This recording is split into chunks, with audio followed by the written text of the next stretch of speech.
دوران حج لڑائی وغیرہ کی باتوں سے پوری طرح بچے رہیے۔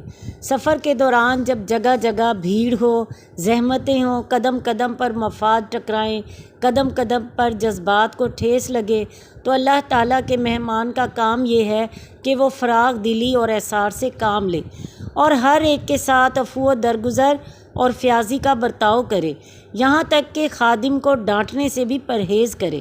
اللہ تعالیٰ کا ارشاد ہے وَلَا جِدَالَ فِي الْحَجِّ، اور حج کے دوران لڑائی جھگڑے کی باتیں نہ ہوں۔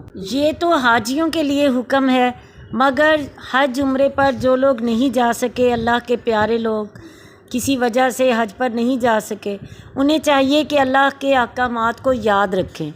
جیسا کہ حج ہم سب جانتے ہیں حرمت والے مہینے میں آخری مہینہ حج ہے، ذی الحج کا مہینہ۔ تو جو لوگ حج عمرہ پر نہیں گئے انہیں چاہیے کہ حج کے 9 دنوں کو غنیمت جانیں، اور جن باتوں سے اللہ تعالیٰ نے باز رہنے کا حاجیوں کو حکم دیا ہے، عام انسانوں کو بھی ذی الحج کے احترام میں باز رہنا چاہیے۔ تو امید ہے اللہ تعالیٰ اپنی خاص رحمت نازل فرمائیں گے اور اپنے خاص بندوں میں شامل کر لیں گے انشاءاللہ۔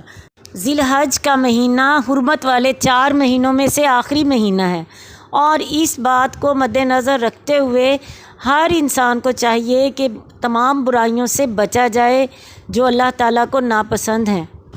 آج اللہ تعالیٰ کا ایک حکم سنایا گیا ہے وَلَا جِدَالَ فِي الْحَجِّ، حج کے دوران لڑائی جھگڑے کی باتیں نہ ہو۔